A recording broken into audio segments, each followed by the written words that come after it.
ನಮಸ್ಕಾರ ಸ್ನೇಹಿತರೆ, ಪವರ್ಟ್ರಿಕ್ ಚಾನೆಲ್ಗೆ ತಮಗೆ ಆರ್ಥಿಕ ಸ್ವಾಗತ. ಗೃಹಲಕ್ಷ್ಮಿ ಯೋಜನೆ ಇತ್ತೀಚೆಗೆ ಬಹಳ ಜನರಲ್ಲಿ ಗೃಹಲಕ್ಷ್ಮಿ ಯೋಜನೆ ಬಾಯಲ್ಲಿ ಹರಿದಾಡುತ್ತಿದೆ. ಏಕೆಂದರೆ ಗೃಹಲಕ್ಷ್ಮಿ ಯೋಜನೆ ಹಣವು ಮಹಿಳೆಯರ ಖಾತೆಗೆ ಜಮಾ ಆಗುತ್ತಿಲ್ಲ ಎಂದು ಗೊತ್ತಿರದ ವಿಷಯ. ಮಹಿಳೆಯರು ಗೃಹಲಕ್ಷ್ಮಿ ಯೋಜನೆ ಕಳೆದ 2 ತಿಂಗಳಿಂದ ಮಹಿಳೆಯರ ಖಾತೆಗೆ ಹಣವು ಜಮಾ ಮಾಡಿಲ್ಲ. ಪೆಂಡಿಂಗ್ ಇರುವ ಎಲ್ಲಾ ಕಂತುಗಳು ಹಣವು ಯಾವಾಗ ಜಮಾ ಆಗುತ್ತೆ ಎಂದು ಸಂಪೂರ್ಣ ಮಾಹಿತಿ ಇಲ್ಲಿದೆ ನೋಡಿ. ಗೃಹಲಕ್ಷ್ಮಿ ಯೋಜನೆಗೆ ನೋಂದಣಿಕೊಂಡ ಮಹಿಳಾ ಅಭ್ಯರ್ಥಿಗಳು ಸುಮಾರು 10 ಕಂತುಗಳು ಜಮಾ ಆಗಿವೆ ಹಾಗೂ ಹಲವಾರು ಜನ ಮಹಿಳೆಯರ ಖಾತೆಗೆ ಇನ್ನೂ ಒಂದು ಕಂತು ಹಣ ಕೂಡ ಬಂದಿಲ್ಲ. ಹಲವಾರು ಮಹಿಳೆಯರ ಖಾತೆಗೆ ಹಣ ಜಮಾ ಆಗಿಲ್ಲ. ಕೆಲವು ಮಹಿಳೆಯರ ಖಾತೆಗೆ ಪೆಂಡಿಂಗ್ ಇರುವ ಹಣ ಕೂಡ ಜಮಾ ಆಗಿಲ್ಲ. ಸ್ನೇಹಿತರೆ, ಕೆಲವು ಮಹಿಳೆಯರ ಖಾತೆಗೆ ಇನ್ನೂ ಹಣ ಜಮಾ ಆಗಬೇಕಿದೆ. ಪೆಂಡಿಂಗ್ ಇರುವ ಮಹಿಳೆಯರ ಖಾತೆಗೆ ಹಣ ಜಮಾ ಆಗಲು ಸಿದ್ಧವಾಗಿದೆ ಎಂದು ಹೇಳಬಹುದು. ಈ ಕೆಳಗೆ ನೀಡಿರುವ ಜಿಲ್ಲೆಗಳಿಗೆ ಪೆಂಡಿಂಗ್ ಇರುವ ಹಣವು ಜಮಾ ಆಗುತ್ತಿದೆ ಎಂದು ಹೇಳಬಹುದು. ಅವುಗಳೆಂದ್ರೆ ಮೈಸೂರು, ಮಂಡ್ಯ, ಧಾರವಾಡ, ಚಿಕ್ಕಬಳ್ಳಾಪುರ, ಚಾಮರಾಜನಗರ, ಬೆಂಗಳೂರು, ಉತ್ತರ ಬೆಂಗಳೂರು ದಕ್ಷಿಣ, ತುಮಕೂರು, ದಕ್ಷಿಣ ಕನ್ನಡ, ಉಡುಪಿ, ಹಾಸನ, ಚಿಕ್ಕಮಗಳೂರು ಇನ್ನು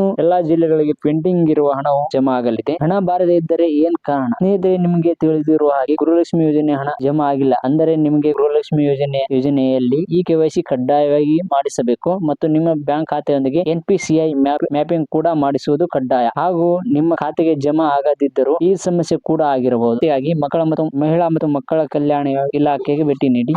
ಮಹಿಳೆಯರ ಖಾತೆಗೆ ಬ್ಯಾಂಕ್ ಖಾತೆಗೆ ಆಧಾರ್ ಜೋಡಣೆ, ರೇಷನ್ ನಲ್ಲಿ ಹೆಸರು ಒಂದೇ ಇರುವಂತೆ ನೋಡಿಕೊಳ್ಳಿ ಹಾಗೂ ನಿಮ್ಮ ಬ್ಯಾಂಕ್ ಖಾತೆಯೊಂದಿಗೆ ಆಧಾರ್ ಜೋಡಣೆ ಆಗಿದೆ ಎಂದು ಚೆಕ್ ಮಾಡಿಕೊಳ್ಳಿ. ಯಾವುದೇ ರೀತಿ ನೀವು ವಹಿವಾಟು ಮಾಡದಿದ್ದರೆ ನಿಮ್ಮ ಖಾತೆ ಬಂದ್ ಆಗುವ ಸಾಧ್ಯತೆ ಇರುತ್ತದೆ. ಗೃಹಲಕ್ಷ್ಮಿ ಯೋಜನೆ ಹಣ ಬಗ್ಗೆ ಸಚಿವೆ ಲಕ್ಷ್ಮಿ ಹೆಬ್ಬಾಳ್ಕರ್ ಸ್ಪಷ್ಟನೆ. ಗೃಹಲಕ್ಷ್ಮಿ ಯೋಜನೆ ಆಗಲಿ ಕಾಂಗ್ರೆಸ್ ಸರ್ಕಾರವು ನೀಡಿದ ಯಾವುದೇ 5 ಗ್ಯಾರಂಟಿಗಳಲ್ಲಿ ಕಾಂಗ್ರೆಸ್ ಸರ್ಕಾರವು ಚಾಲ್ತಿಯಲ್ಲಿ ಇರುವವರೆಗೂ ಬಂದ್ ಮಾಡಲಾಗುವುದಿಲ್ಲ ಹಾಗೂ ಸರ್ಕಾರವು ನೀಡಿರುವ 5 ಗ್ಯಾರಂಟಿಗಳು ಯಾವುದೇ ಕಾರಣಕ್ಕೂ ನಿಲ್ಲಿಸುವುದಿಲ್ಲ. ಜೂನ್ ತಿಂಗಳ ಹಣವು ಇನ್ನೇನು ಜಮಾ ಆಗಲಿದೆ. ರಾಜ್ಯದ ಎಲ್ಲಾ ಮಹಿಳೆಯರ ಖಾತೆಗೆ ಇನ್ನೇನು 1 ಅಥವಾ 2 ದಿನಗಳ ಜಮಾ ಆಗುವ ಸಾಧ್ಯತೆ ಇದೆ ಹಾಗೂ ಇನ್ನು ಮುಂದೆ ಸರಿಯಾದ ಸಮಯ ಬರಲಿದೆ ಎಂದು ಸಚಿವೆ ಲಕ್ಷ್ಮಿ ಹೆಬ್ಬಾಳ್ಕರ್ ತಿಳಿಸಿದ್ದಾರೆ.